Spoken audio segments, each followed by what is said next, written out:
you. Florida Republican Congressman Cliff Stearns is opposed to the bill because of structural and procedural reasons, and he joins us now. I should tell everyone that we are making a great effort to bring Democrats onto this program, Democrats from the House onto the program, but they're somewhat tied up with the vote at the moment and tied up having their arms twisted to vote one way or the other. I'm not being sarcastic, I'm being realistic here. So we welcome Republican Congressman Cliff Stearns from Florida. So welcome to the program. Good to have you with us. Thank you, Stuart. Same question as I asked to everybody. What's the worst thing? You're a Republican, you're going to vote no on this thing. What's the worst thing about this health care package? Well, Stuart, I represent North Central Florida, from Orlando up to Jacksonville, and I have perhaps the largest number of senior citizens in perhaps all of Florida and perhaps all of the United States. And the one thing I hear again and again is they're worried about the $500 billion cut on Medicare. Right now, a lot of these seniors are having difficulty getting a doctor who will take Medicare. So if they cut $500 billion from the program, they're all extremely worried that they won't get their health care. Well, you know, Congressman, I'm sorry, I don't mean to interrupt, but, you know, that $500 billion that's supposed to be cut out of Medicare is a very contentious issue. But you could look at it from the other way around. Medicare must be reformed at some point because it's breaking the bank at the moment. If you don't accept $500 billion being taken out in this health care package, how would Republicans reform Medicare and take that kind of money out of the system in a more equitable fashion? How would you do it? Well, I think what you would do is obviously have a freeze on Medicare, and also you would talk about getting the waste, fraud, and abuses as much as $60 billion. The other thing is you would put more inspectors on dealing particularly with medical devices, and there's a whole host of reforms that have been suggested that have not been implemented. And also you could give alternatives to seniors in terms of more Medicare Advantage so that they could opt out. And also perhaps another way to do it is to give competition to Medicare with letting co-ops develop for senior citizens. So I think there's other ways to reform Medicare instead of cutting another $500 billion out of it almost arbitrarily, Stuart. Now remember, if you do this, the doctors are not going to want to actually become doctors dealing with Medicare patients. So the constituents that you represent, the group that is most opposed to this health care reform package are the seniors. That is true. Now, obviously, there's lots of other parties, the Tea Party and things like that.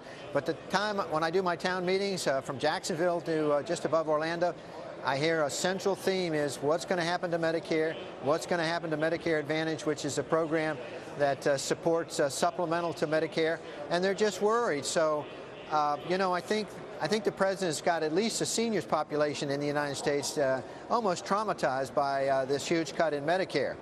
I want to bring to your attention, Congressman, a news development that's just happened in the last couple of moments here. Congressman Bart Stupak has been talking to the media.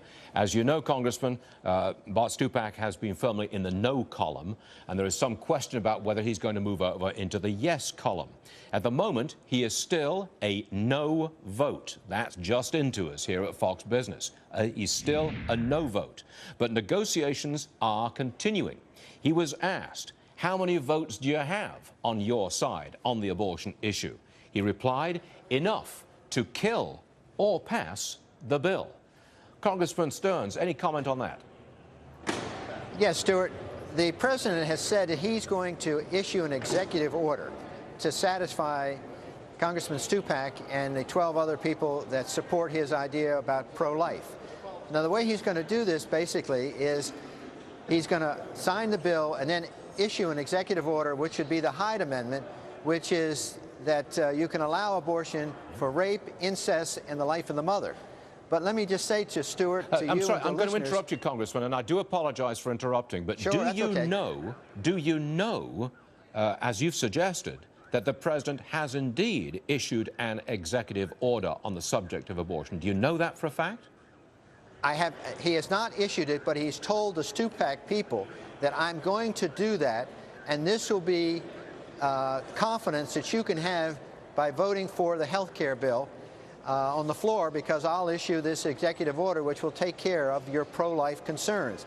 Now, let me first of all say, Stuart, if he issues an executive order, that's not the law of the land. Congress passes the law of the land. An executive order, if it goes to courts, would not be valid. Yeah. So I think the president is using a technique which is a little bit ingenious and also ingenuous to try to convince Stupak and the others to vote for the bill. Indeed, Congressman Stupak says there is no agreement, so until there's an agreement, I'm a no vote. Negotiations continue with everybody. So presumably there is some negotiation about the impact of an executive order from the president on the issue of abortion and abortion funding, of course. Congressman Cliff Stearns, Republican from Florida, it was a pleasure having you with us. I know you're a very busy man. You've got to get back on the floor of that House for a variety of votes, and we thank you for the time you spent with us this afternoon, sir. We appreciate it. Thank you, Stuart. Thank you.